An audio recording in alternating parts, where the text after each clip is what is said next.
제가 주일에는 사도행전을 강의하고 있습니다. 계속해서 사도행전을 시리즈로 설교를 하고 있습니다.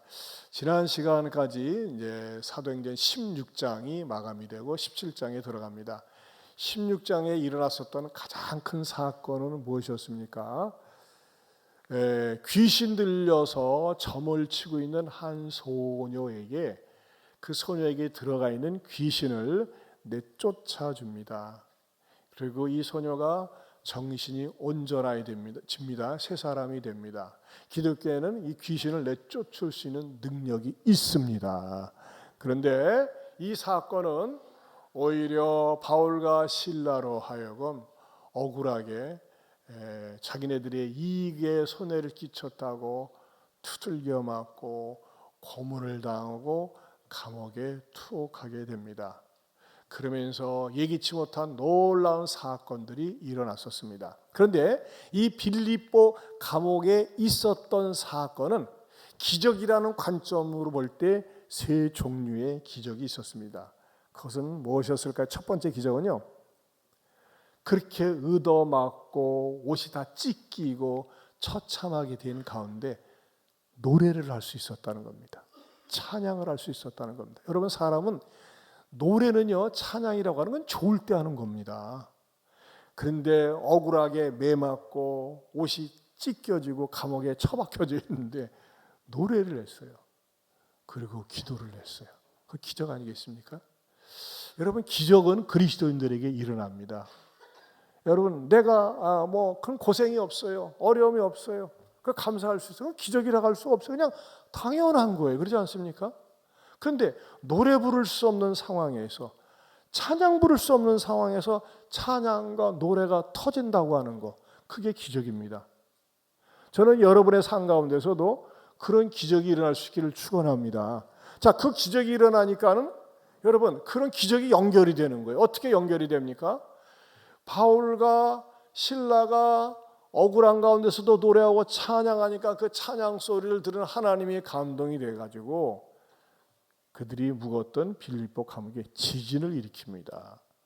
지진이 일어나면 땅이 갈라지고 옥토가 무너지는데 사람은 다치지 않았고 오히려 그들이 묶였던 쇠사슬이 다 풀리고 자유함을 얻게 됩니다. 자, 지진이 일어나는데 옥토가 흔들렸는데도 불구하고 다치는 사람이 없었다. 그것도 기적이죠. 또 하나의 기적은 뭡니까? 이 기적의 클라이맥스가 전혀 예상치 못했던 간수와 그의 일가족이 이 사건으로 말미암아 바울이 전한 복음을 듣고서 예수를 믿게 되었다고 하는 것입니다. 여러분 가운데 그런 분 있어요. 나는요, 체질적으로 기질적으로 우리 집안 식구들이 대대로 내려오는 이 종교적인 습관 때문에 예수를 믿을 수가 없어요. 예수하고는 나하고 무관한 삶이에요. 이런 사람들이 어느 순간에 예수님을 믿게 됩니다. 여러분, 이거 아십니까? 예수님께 항복하면 행복이 찾아옵니다. 따라서 합시다. 예수님께 항복하면 행복이 찾아옵니다. 그 행복이라는 게 뭘까요? 마음의 행복입니다. 삶의 행복입니다. 그 결과로 간수와 그의 일가정은 한평생 무거움과 근심과 염려 가운데 살았는데 그 마지막 피날레는 뭐로 장식하느냐? 기쁨이 가득하다 그랬습니다. 여러분, 예수님을 잘 믿는다고 하는 거는요, 기쁨이 있습니다. 왜 기쁠까요? 마음에 평안이 있기 때문에 기쁨이 있습니다. 저는 여러분들에게 하나님께서 이런 은혜를, 내가 예수님께 항복했습니다, 예수님밖에 없습니다라고 두 손 들 때 우리 하나님께서 하늘에서 공급해 주시는 행복을 맛볼 수 있기를 축원합니다. 자, 그리고 감옥에서 나온 다음에 이제 또 다른 전도 여행을 떠납니다. 그것이 어디냐면은 데살로니아로 갑니다. 자, 17장 1절 말씀을 다시 한번 읽어보겠습니다. 같이 읽어봅니다. 그들이 암비볼리와 아볼로니아로 다녀가 데살로니가에 이르니 거기 유대인의 회당이 있는지라. 네, 자, 거기 보면요, 암비볼리와 아볼로니아와 다녀가 데살로니가에 이르니, 사실 우리하고는 전혀 익숙한 단어가 아닙니다. 근데 우리는 이렇게 평면적으로 이해할 수 있어요. 그때 암비볼리와 아볼로니아와 또 데살로니가로 다녀가 데살로니가로 이르니 하니까요, 뭐 그냥 동네에서 동네로 옮겼는가 보다. 예를 들면 여기는 어양동입니다. 어양동에서 부송동을 거쳐서 그 다음에 뭐 모현동으로 갔는가 보다, 이렇게 생각할 수가 있습니다. 하지만 여러분에게 이해를 돕기 위해서 제가 이게 성경 지리를 한 번씩 보여드리는데, 이 지도를 보여드리니까는 어떤 성도들이 성경을 읽는데 굉장히 이해가 되었다고 이렇게 말씀을 하십니다. 자, 그 지도를 잠깐 보여드리겠습니다. 맨 처음에 이 바울과 실라가 출발했던 전도가 어디였습니까? 안디옥에서부터 배를 타고 쭉쭉쭉쭉 하다가 이제 그 마게도냐로 간 것은 여러분들이 끝에 쭉 가면 드로아라고 있습니다. 거기서 배를 타고 마게도냐로 갔다가 빌립보에서 사건이 일어났었고, 빌립보에서 임무를 마친 다음에 바로 오늘 우리가 암비볼리와 아볼로니아로 다녀가 데살로니가로 갔다고 그랬습니다. 그것을 좀 확대해서 다시 보면요, 자, 빌립보 보이시나요? 네, 빌립보에서 이제 내비를 켰습니다. 빌립보에서 암비볼리, 아볼로니아, 데살로니가로 갔습니다. 제가 이것을 좀 구체적으로 설명하는 이유는 왜 설명하느냐? 지금 이 지역은요, 그리스 지역입니다. 현재는 그리스입니다. 이 지역을 왜 제가 이렇게 여러분에게 설명드리냐면요, 굉장히 먼 길을 갔다고 하는 겁니다. 이 암비볼리아에서 데살로니가까지의 거리는 약 160km가 됩니다. 자, 그들이 교통수단을 뭐로 이용했을까요? 버스도 없습니다. 그 당시에 기차도 없습니다. 심지어는 자전거도 없습니다. 무엇을 타고 갔을까요? 11번 차입니다. 두 발로. 몇 킬로? 160km를 약 5일에 걸쳐서 매일 40km씩 걸으면서 갔습니다. 여러분, 일부 때도 우리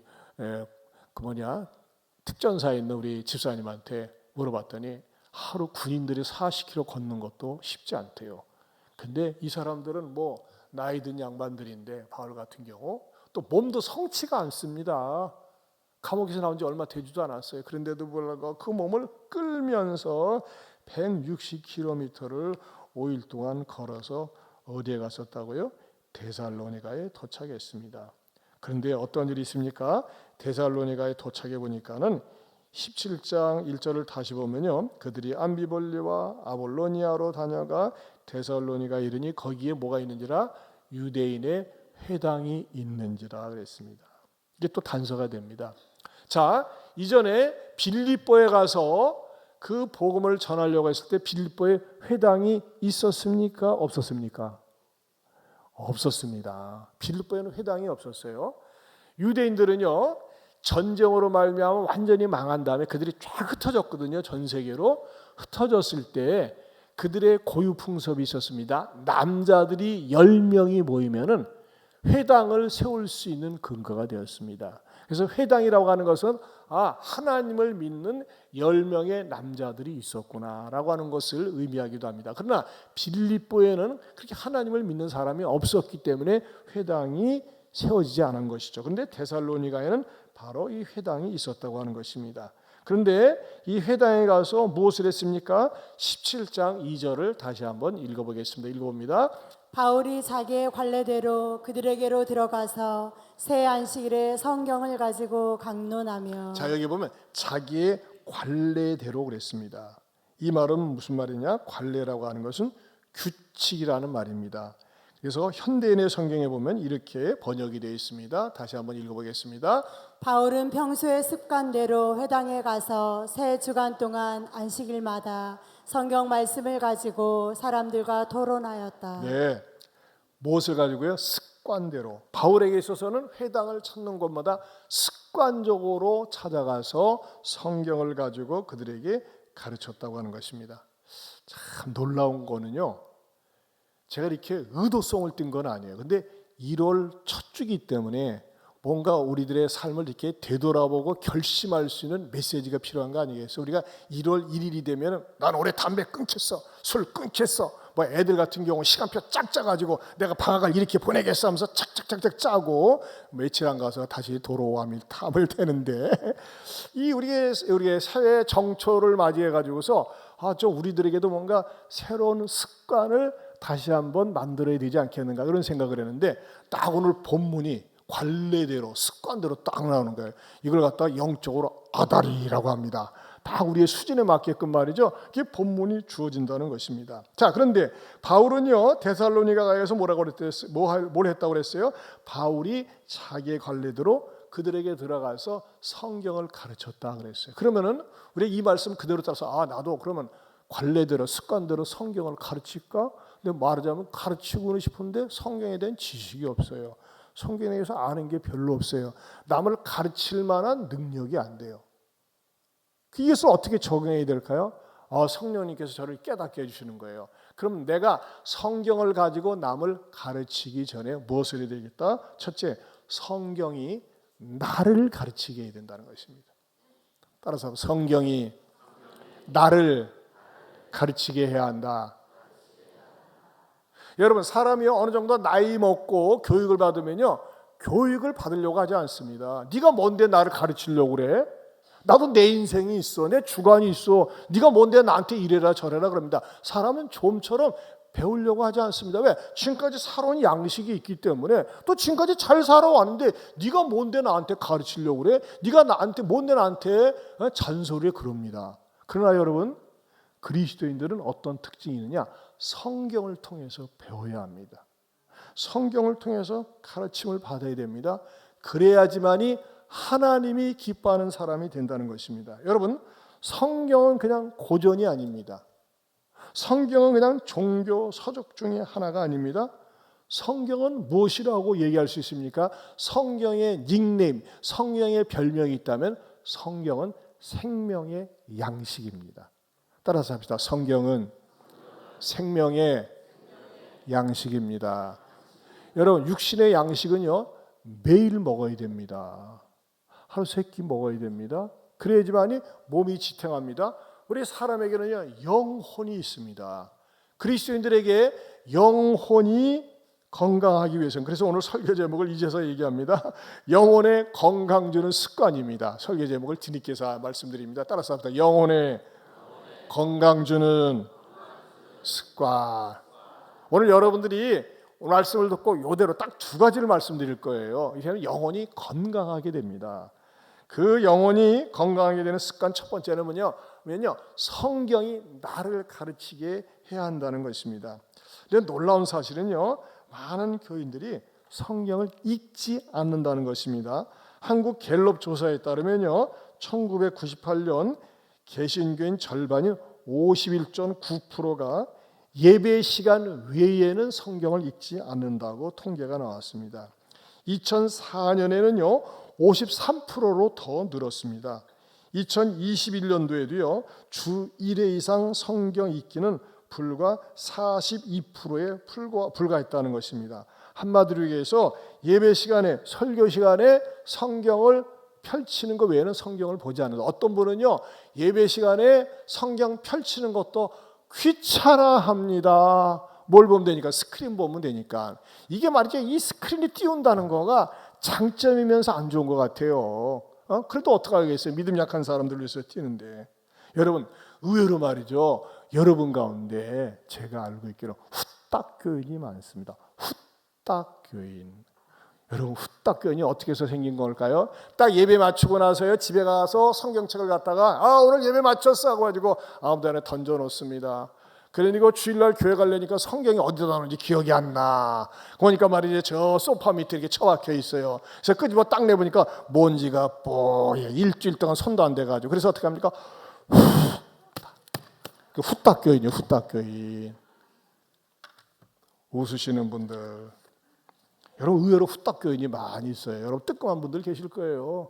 여러분, 이래 가지고서는요 절대 신앙이 자라지 않고 신앙이 건강하지 않습니다. 미국의 유명한 철학자인 프란시스 세퍼는 이런 아주 기가 막힌 얘기를 했어요. 같이 읽어볼까요?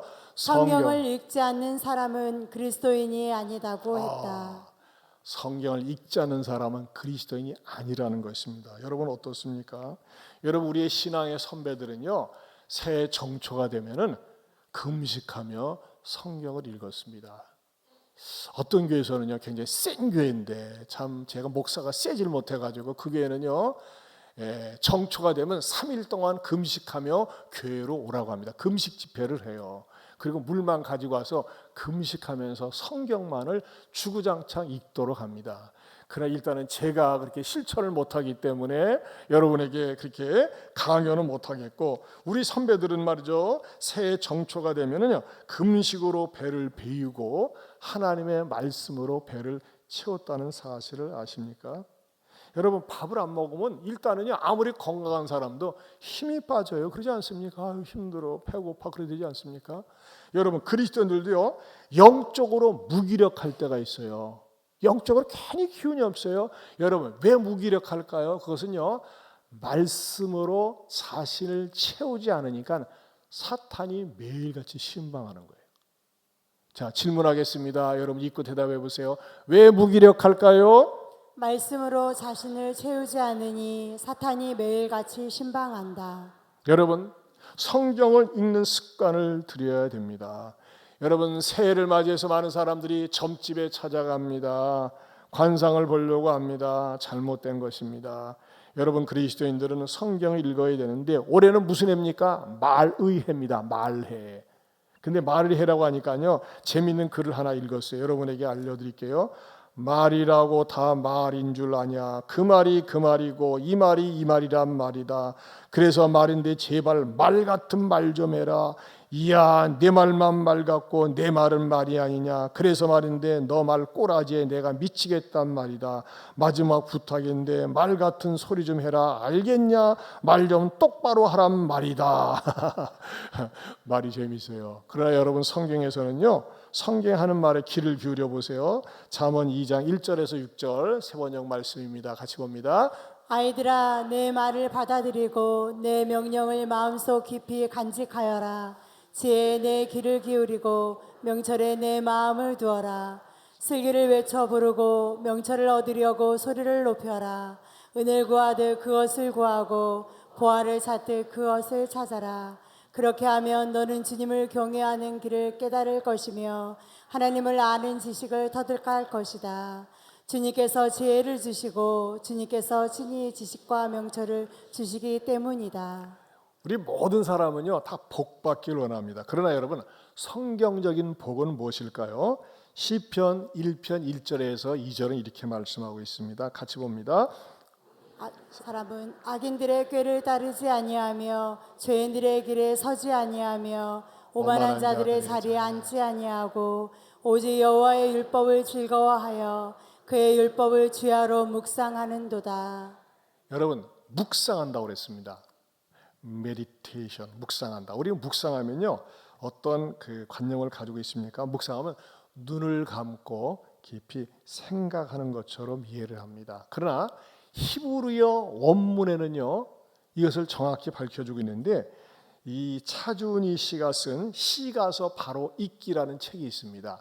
시가서 바로 읽기. 여기에 보면요 이 시편 1편 1절에 있는 묵상이라고 하는 그 히브리어, 이 묵상이라는 단어가 히브리어로 하가라고 합니다. 하가. 근데 이 하가라는 말은 의성어입니다. 어디서 나온 우성어이냐면요 비둘기에서 나온 겁니다. 우리는 비둘기들이 운다고 할 적에 뭐라고 합니까? 구구구구 합니다. 그러나 히브리 사람들은요 그 비둘기가 우는 소리가 하가로 들린대요. 귓구멍도 희한해요. 우리는 구구구구 하는데 히브리 사람들은 하가 한다는 거예요. 한마디로 얘기해서 비둘기들의 그 소리에 빗대어서 이스라엘 사람들은 하가라는 말을 읍조리다라는 뜻으로 사용하고 있습니다. 그야말로 읍조리는 거 뭡니까? 나지막한 소리로 자기 귀에 들릴 정도로 소리를 내는 것입니다.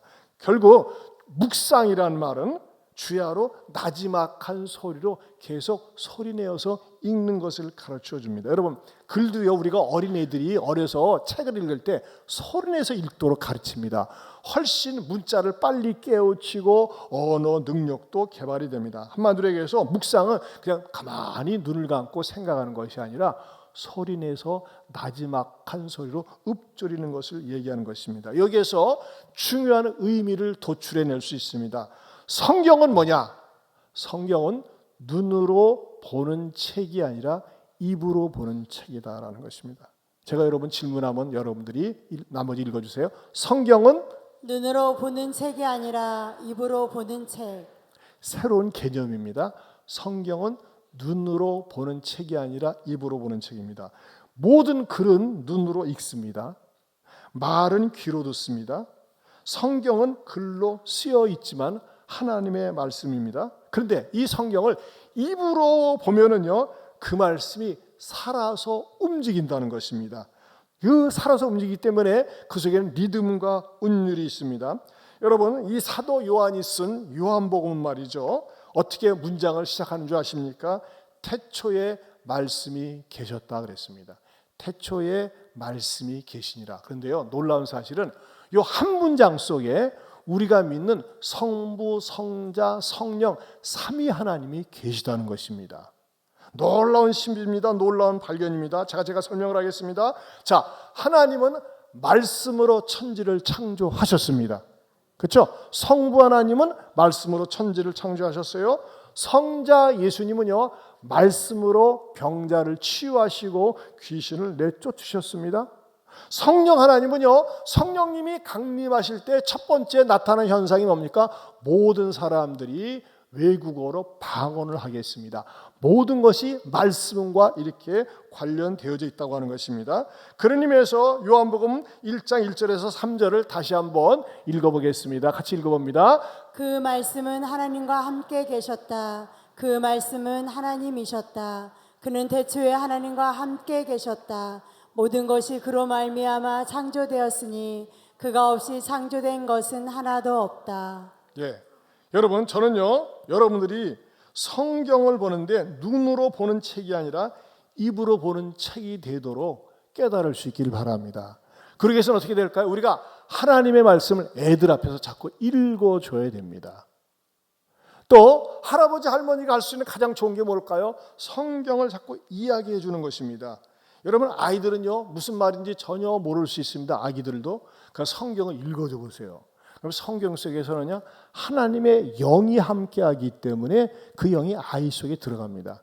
저희 둘째 딸 아이가 집에 있으면서 어느 날 보니까는 지 딸한테, 우리 손녀딸한테 성경을 읽어주는데 너무너무 감동을 받았어요. 그 장면 한번 보세요. 아주 좋은 반응을 지어봐요. 얼마나 아름답습니까? 자, 이제 뭐 몇 개월 안 된 아이가 말이죠. 무슨 말인지 알겠어요?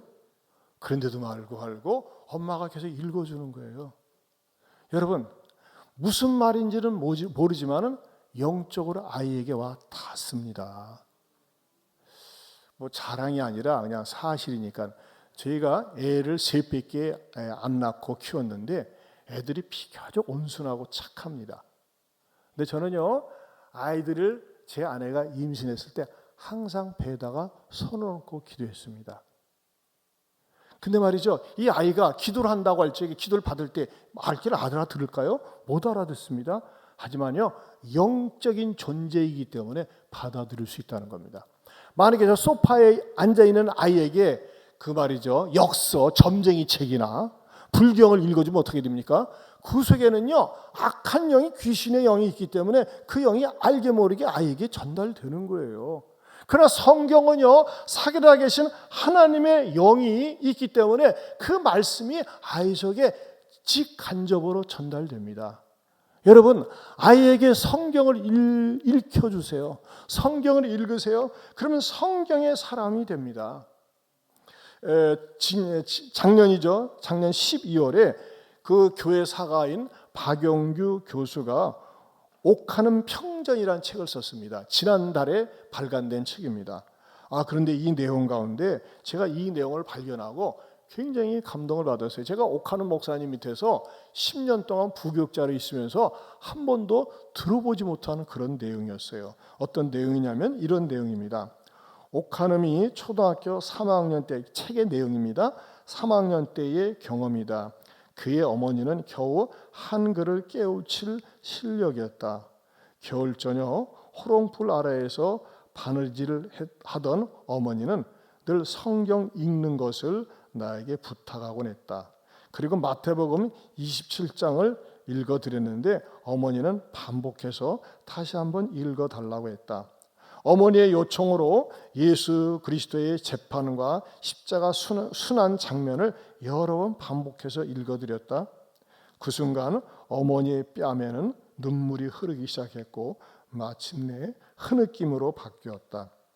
어머니는 예수께서 자신을 위해 그렇게 비참하게 죽으셨다는 사실을 이제야 깨달았다고 고백한다.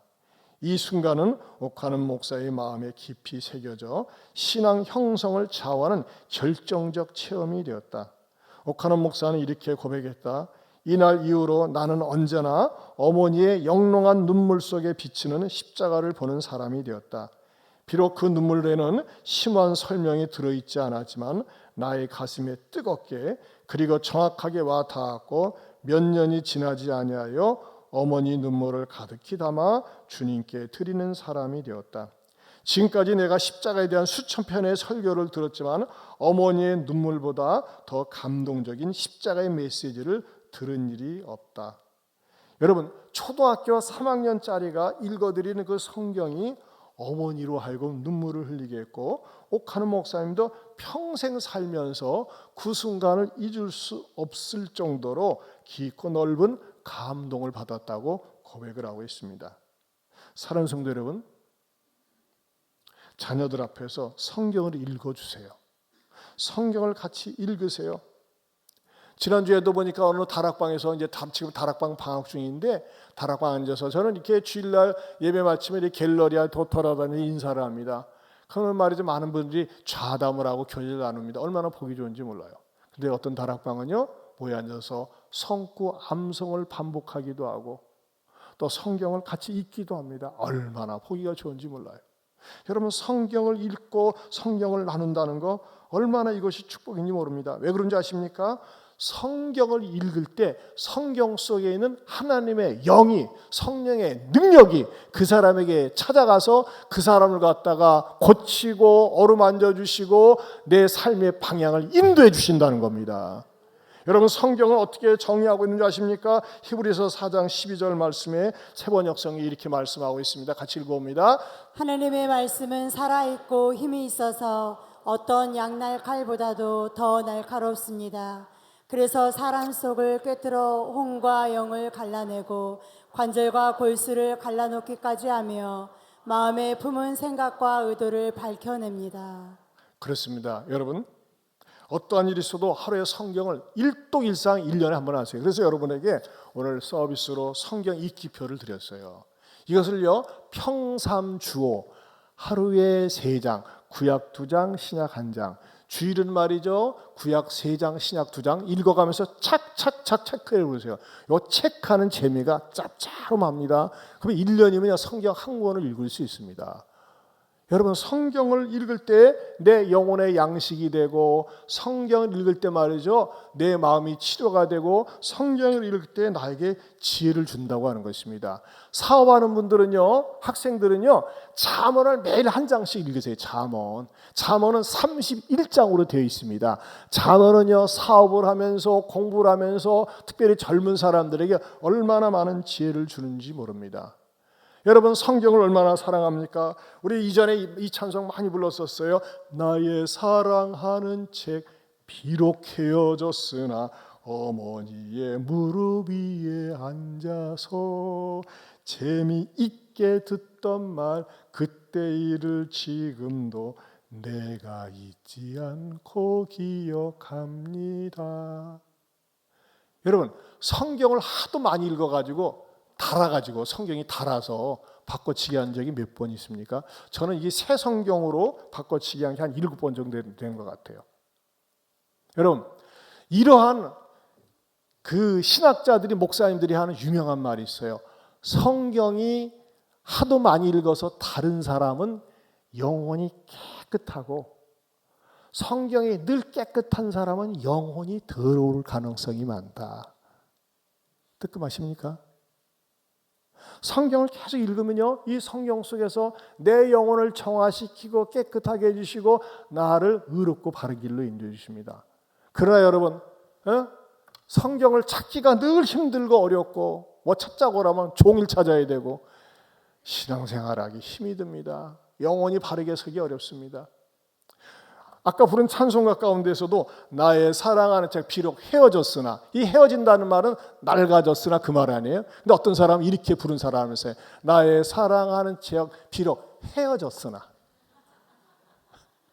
성경책하고 헤어지는 거야. 헤어졌다가 주일날 되면 모처럼 찾으니까 찾기가 어려운 거죠. 여러분, 이런 사람은요, 믿음 생활에 활력을 잃어버립니다. 믿음 생활이 무기력합니다. 저는요, 목사이면서 설교를 하기 때문에 성경을 연구하고 성경을 읽습니다. 하지만은 그것은 설교를 하기 위한 성경이고 내 영혼의 양식을 위해서 따로 읽습니다. 근데 성경을 읽을 때 때로는 말이죠, 가슴이 따끔하기도 하고 마음속에 큰 희망이 생기기도 하고 얼마나 많은 유익을 주는지 모릅니다. 사랑하는 성도 여러분, 올 한 해 이제 시작한 지 며칠 되지 않았습니다. 목사님 벌써 4일 지나가는데요, 상관없습니다. 내가 무슨 일이 있어도 여시 내가 올 한 해 성경 한번 꼭 읽어보리라 작심하기를 주님의 이름으로 축원합니다. 두 번째는요, 예배가 우선 습관이 되게 하자는 것입니다. 다시 성경을 보면요, 2절 말씀을 읽어보겠습니다. 같이 읽어봅니다. 바울이 자기의 관례대로 그들에게로 들어가서 새 안식일에 성경을 가지고 강론하며. 네, 어디에 가서요? 새 안식일에. 지금 뭡니까? 세 번째 안식일에 계속해서 성경을 가지고 강론했다고 그랬어요. 이 안식일은 유대인들이 지키는 일주일마다 한 번씩 지키는 절기였습니다. 지금으로 얘기하면 주일입니다. 근데 유대인들은 전쟁으로 말미암아 모든 민족이 다 흩어지게 되었습니다. 디아스포라라고 하지 않습니까? 여러분, 유대인하고 우리나라 사람하고 닮은 게 많이 있어요. 우리나라도 전 세계에 이렇게 많이 흩어져 있는데 우리나라 사람도 흩어지는 곳마다 가는 곳마다 교회를 세웁니다. 이게 대한민국 사람들의 특징이에요. 자, 근데 유대인들은 그들이 흩어지는 곳마다 가서 꼭 지키는 절기가 안식일이었습니다. 일주일마다 꼭 한 번씩 와서 하나님 앞에 예배를 드렸습니다.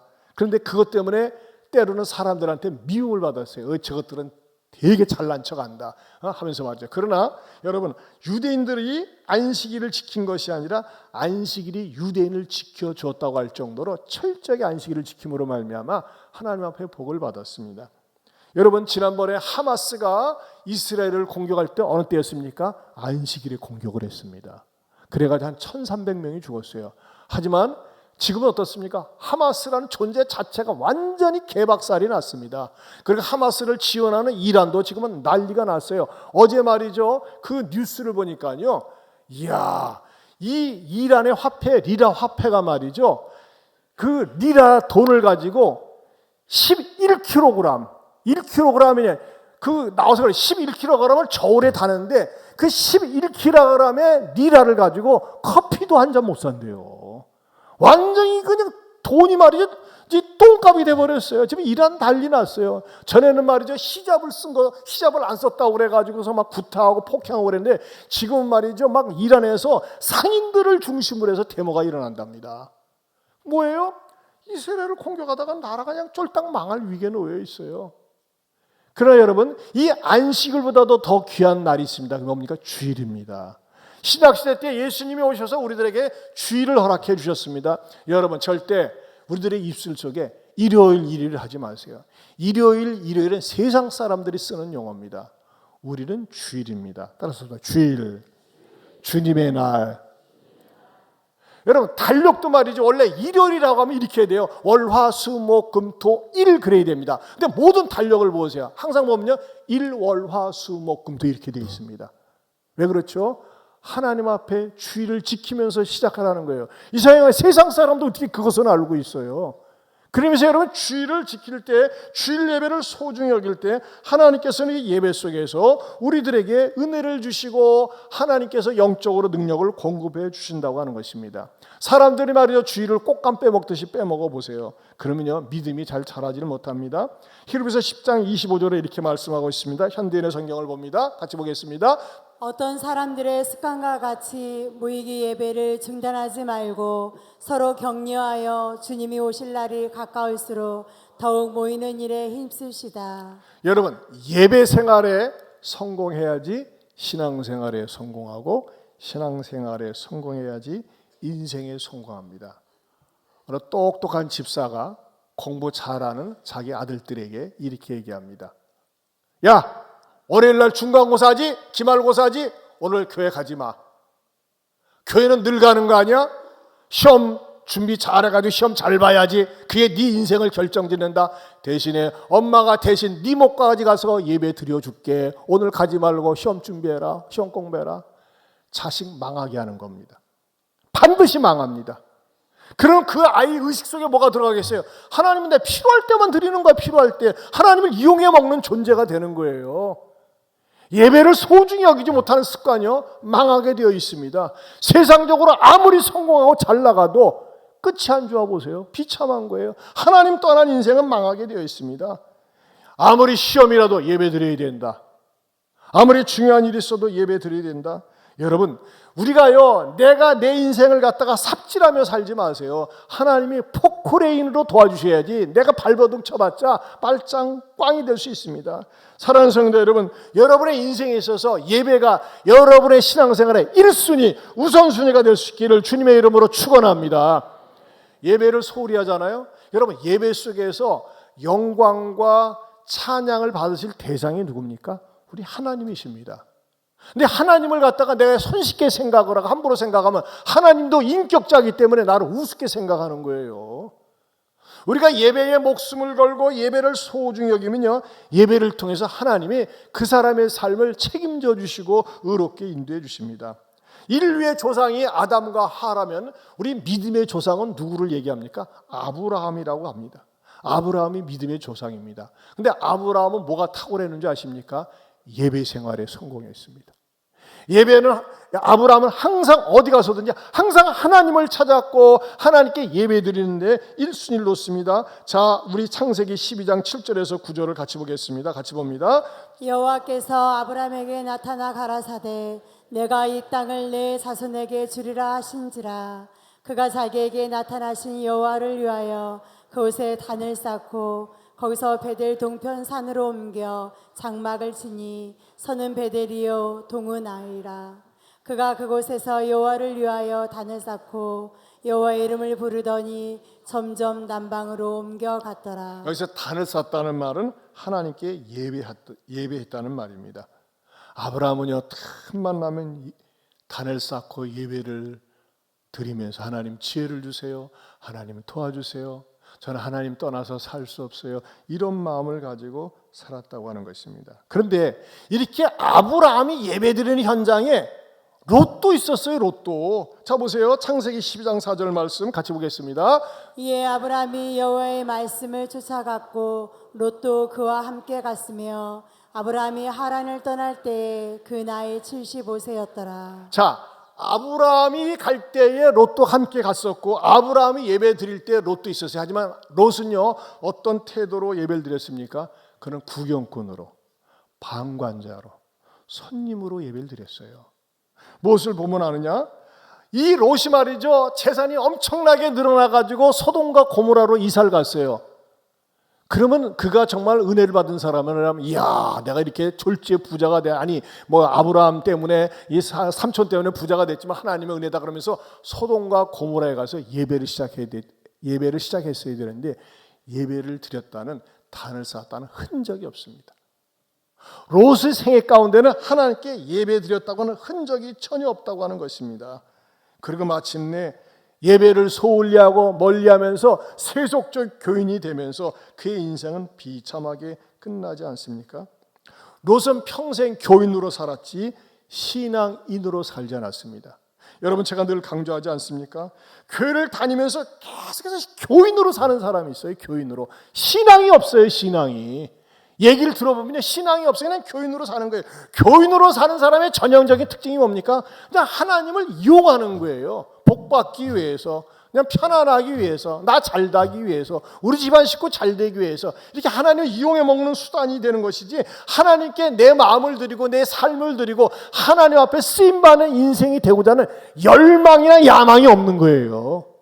그냥 하나님을 이용해 먹는 거예요. 이용해 먹다니 보니까 뭡니까? 항상 이기적이고 계산적이 됩니다. 여러분 한번 생각을 해보세요. 지난주도 말씀드렸지만, 자, 소돔과 고모라 성이 유황불로 인해서 쫄딱 망한 다음에 굴에 들어가서 동굴에서 치과 생활을 했어요. 근데 두 딸년들이 뭘 가지고 왔다고요? 술병을 가지고 왔어. 아버지 얼마나 적적하십니까? 한잔 하입시다. 그렇게 얘기를 하면은 정상적인 아버지라면, 야 이년들아! 여기가 어디라고 술병을 가져와 이것들이! 지금 우리가 쫄딱 망해가지고 불벼락 맞아가지고 도망가는데 어디 술을 가져와! 이년들 미쳤네 하면서 혼쭐을 내줘야 되는 거 아닙니까? 근데 어떻게 했어요? 어이구 야 용하다, 이 가운데서 술 가져왔구나, 그래 마시자. 여러분 지 애비하고 딸들하고 처음부터 술 먹으면서 동침하려고 생각했겠어요? 살살 꼬셨겠지. 그건 뭡니까? 그것은 평소에 로또 술을 마셨다는 거예요. 생전 처음 술을 마신다면 그럴 수가 없죠. 평소에 홀짝홀짝 몰래 술을 마셨어요. 그러다 보니까 술 마시고 거짓거리 한 거 아니겠습니까? 특별히요. 그러면 저는 또 이런 생각을 해요. 성경을 묵상하다 보니까 그럼 딸들은 왜 지 애비에게 술을 먹여가지고 근친상간하도록 꼬시고 유혹했을까?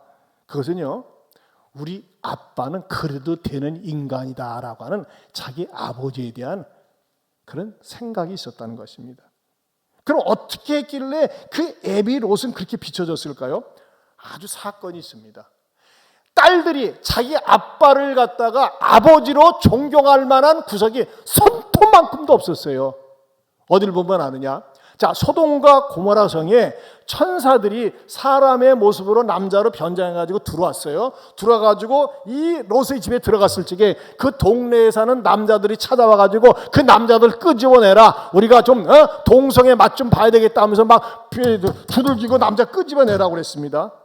그랬을 때 이 롯의 반응을 보십시오. 여기에 등장합니다. 창세기 19장 8절 말씀 시작.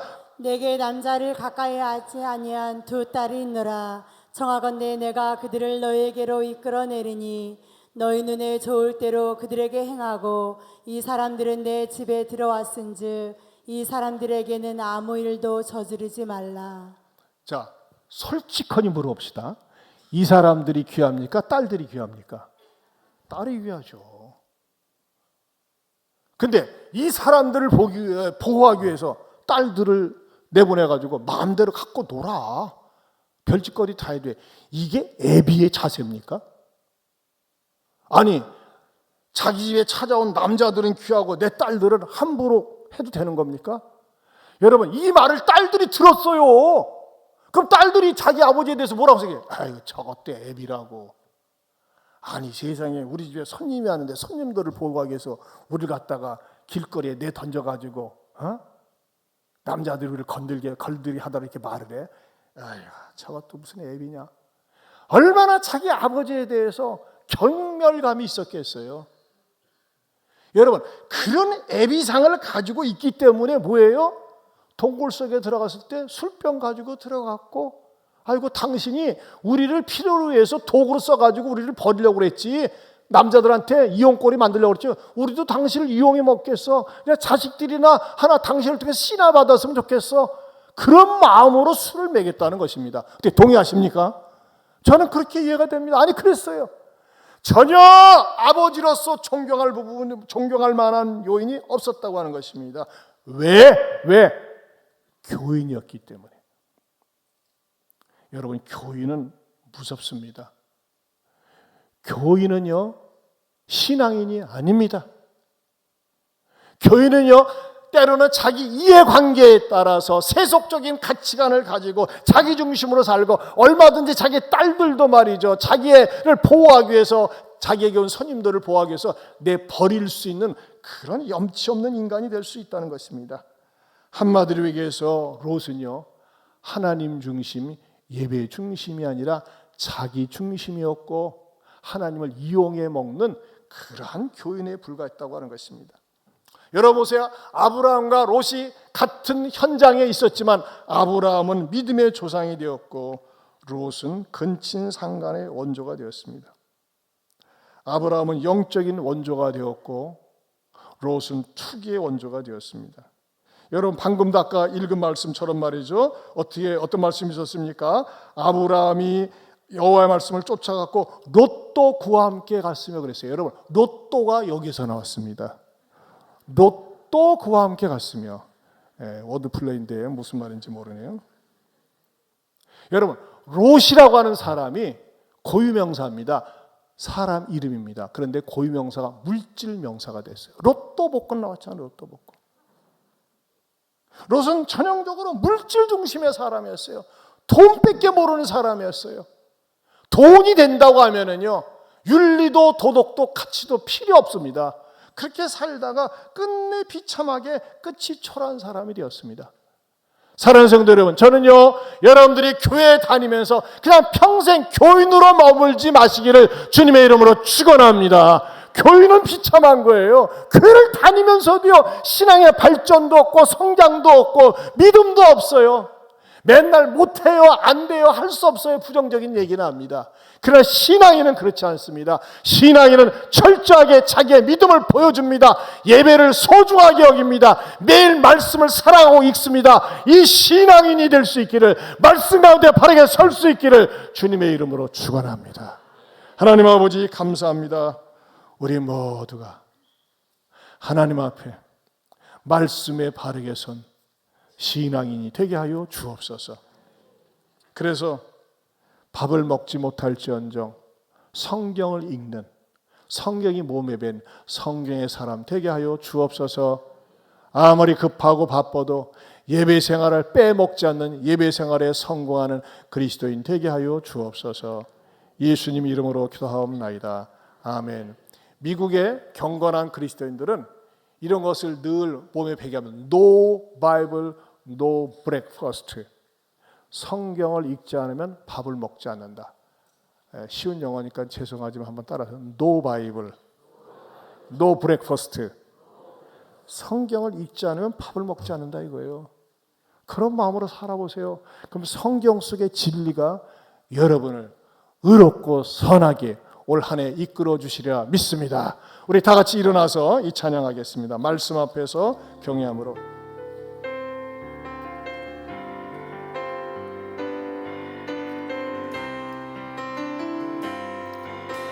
말씀 앞에서 경외함으로 주께 홀로 섭니다. 생명의 말씀 읽고 순종해 주를 예배합니다. 기록된 말씀 힘이 있어서 진리로 우리 거룩해 하며 거룩한 말씀 세세 영원히 공유이 되어 말씀하시네. 하나님 말씀에 두려워하는가. 그 말씀에 생명을 거는가. 한 사람 찾으시는 주님의 약속을 믿어 하나님 말씀에 운명을 거는가. 순종하며 주 따라가는가.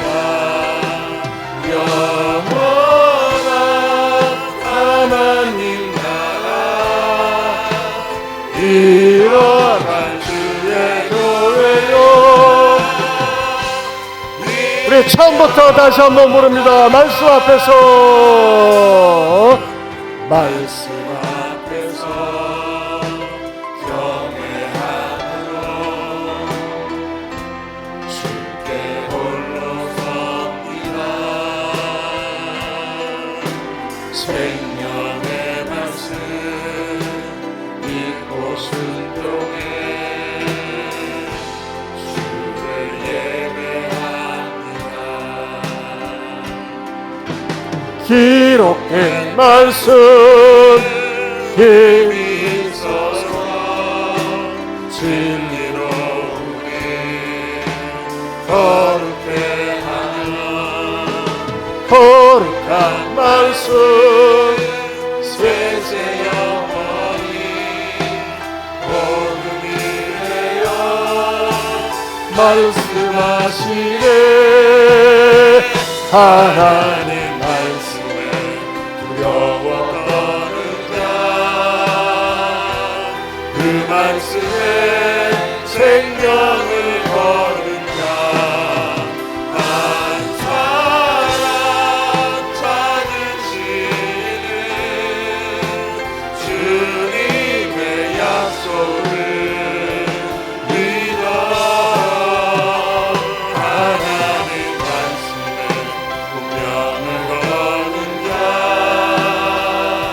자그 말씀에 주 따라가는 자 영원한 하나님 나라 일어날 주의 교회여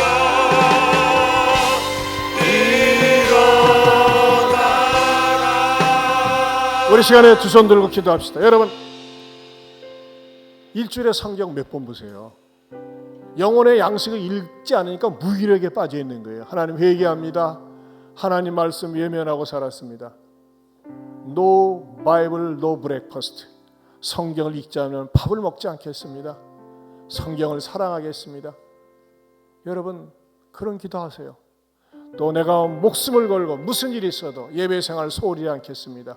예배를 통해서 하나님은 영광을 받으시고 예배를 통해서 들려주시는 말씀, 예배를 통해서 얻는 기쁨을 절대 놓치지 않겠다고 우리 주여 한번 부르고 동성으로 기도합니다.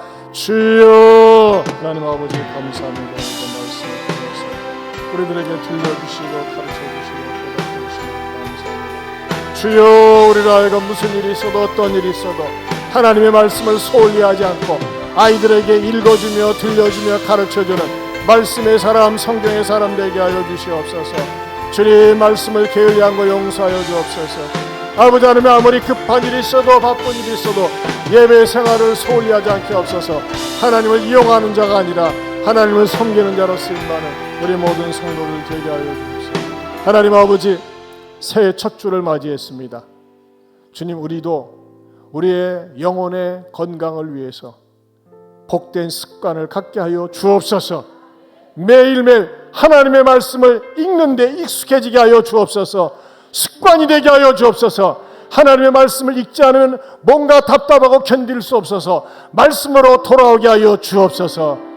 틈날 때마다 암송을 하며 읊조리며 살게 하여 주옵소서. 아무리 바빠도 급해도 누가 만나자고 해도 몸이 있어도 예배를 소홀히 하지 않는 예배의 성공자들이 되게 하여 주옵소서. 그래서 신앙에 성공하고 인생에 성공하는 주님의 자녀 되게 하여 주옵소서. 이제는 우리 주 예수 그리스도의 은혜와 하나님 아버지의 변함이 없는 사랑과 성령님의 감화감동 교통하심의 은혜가 오늘 주신 말씀대로 습관하며 살겠노라고 다짐하는 모든 성도들 위해 영원토록 함께 있을지어다. 아멘.